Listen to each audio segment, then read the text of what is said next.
현재 각 상임위에서 주요 현안으로 되고 있는 문제들이 한 가지도 제대로 해결이 되지 않고 있습니다.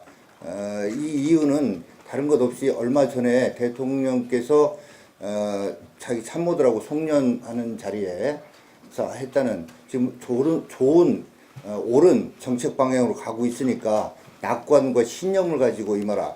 이 말에 모든 이 답이 있다고 생각됩니다. 그래서 국회에서 여야 간의 합의를 통해서 어떤 절충점을 찾겠다는 의지는 아예 없고, 국회는 오로지 그 선전의 장으로 이렇게 전락되고 있는 이런 안타까운 상황이고, 정책의장으로서도 국민들께 참 송구한 생각을 가지고 있습니다.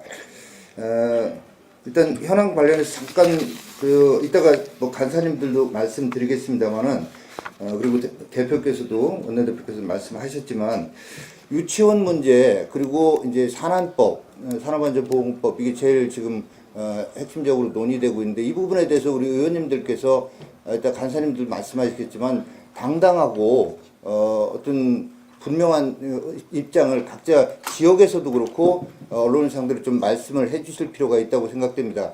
유치원 소위 3법과 관련해서는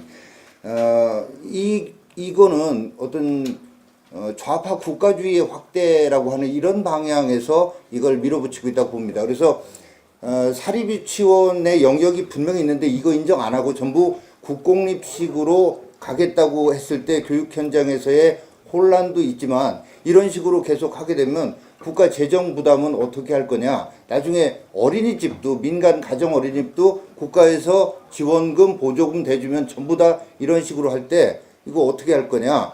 또 요양병원 문제들은 어떻게 할 거냐. 이런 것과 다 연결되어 있는 이 정권이 가지고 있는 이 좌파 국가주의적인 이런 방향과 연계돼서 커다란 혼란이 생겨날 수 있는 이런 부분이고, 산안법도 그렇죠.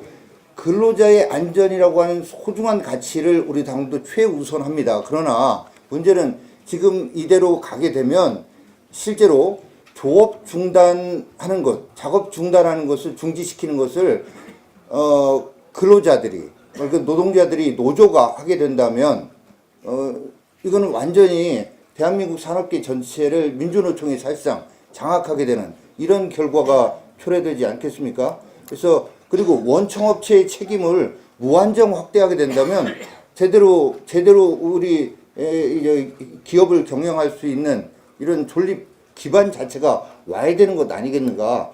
이런 점들을 당당하게 이제 좀 얘기를 할 필요가 있다고 생각됩니다. 그래서 사실은 민주노총에 의해서 장악된 대한민국 경제의 앞날은 훤히 보인다. 지금까지 역사적 경험으로도. 근데 지금 일부 방송의 경우에는 민주노총 산하 노조가 방송을 장악하고 있다 보니까 산안법 관련해서 우리 김용균 씨의 죽음에 대해서 정말 우리 당도 아파하고 국민들 아파하고 있습니다. 근데 이거를 정치 선전의 도구로 활용하는 이런 면들이 보이고 있다. 그래서 이런 것들을 적극적으로 방송에도 이제 언론에도 저희가 좀 적극적으로 출연하고 인터뷰도 응하고 와 있어서 좀 의견 개진을 할 필요가 있다. 그래서 의원님들 지금 이 정권이 이렇게 방송을 장악해서 모든 것들을 편파적으로 하고 있음에도 불구하고 국민들께서 이 정권에 대해서 이제 극도로 실망하고 정말 나라가 위기다라는 생각을 갖기 시작하셨으니까 자신감 있고 좀 응하시자. 그래서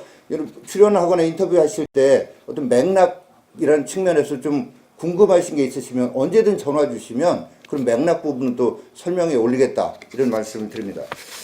자, 그리고 우리 당 정책위에서는 이런 문재인 정권의 총체적인 실정을 알리기 위한 이런 노력을 하기 위해서 5대 중점 정책 특위를 구성했습니다.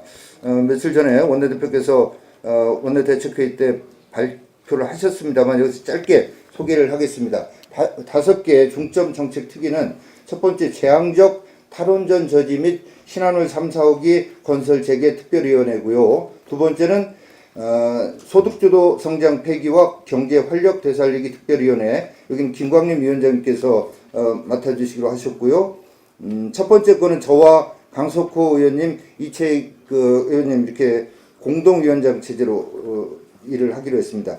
세 번째, 문재인 정권의 사법장악 저지 및 사법부 독립수호 특별위원회 위원장은 주호영 의원님께서 맡아서 수고를 해주시기로 했고요. 네 번째, KBS의 헌법 파괴 저지 및 수신료 분리징수 특별위원회는 박대출 의원님께서 위원장을 맡아주시기로 하셨습니다. 그리고 안전안심 365 특별위원회는 김영우 의원님께서 위원장을 맡아주시기로 하셨습니다. 이 5대 중점특위를 중심으로 해서 현장 중심의 활동, 또 한편으로는 국회에서 대안을 제시하는, 입법적 대안을 제시하는 이렇게 투 트랙으로 5대 중점특위가 가동이 될 것이고, 연초부터 이 특별위원회의 현장 활동을 시작을 하려고 합니다.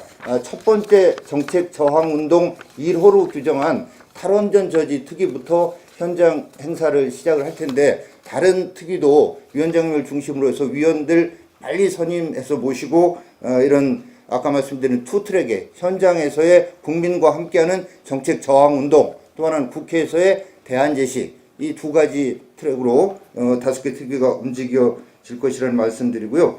아무튼 현장에 나가는 것들을 우리가 자꾸 각 위원회별로도 5대 특위 말고도 의원님들께서 국민 속으로, 현장 속으로 이 나가는 그 계획들을 좀 많이 좀 아이디어를 내주시고 만들어 주시면 정책위에서 최선을 다해서 뒷받침해 올리겠다는 말씀드립니다. 그래서 저희 정책위는 강력한 정책 의지, 신속한 의사결정, 즉각적 현장 실행이라고 하는 이 어떤 이런 지침을 가지고 구호는 저희가 몽골 기마병처럼이라고 이렇게 정했습니다. 몽골 기마병처럼 신속하게 국민 현장 속으로 달려가는 이런 정책이 되도록 하겠습니다. 잘 오시고 열심히 하겠습니다. 감사합니다. 네, 들어오겠습니다.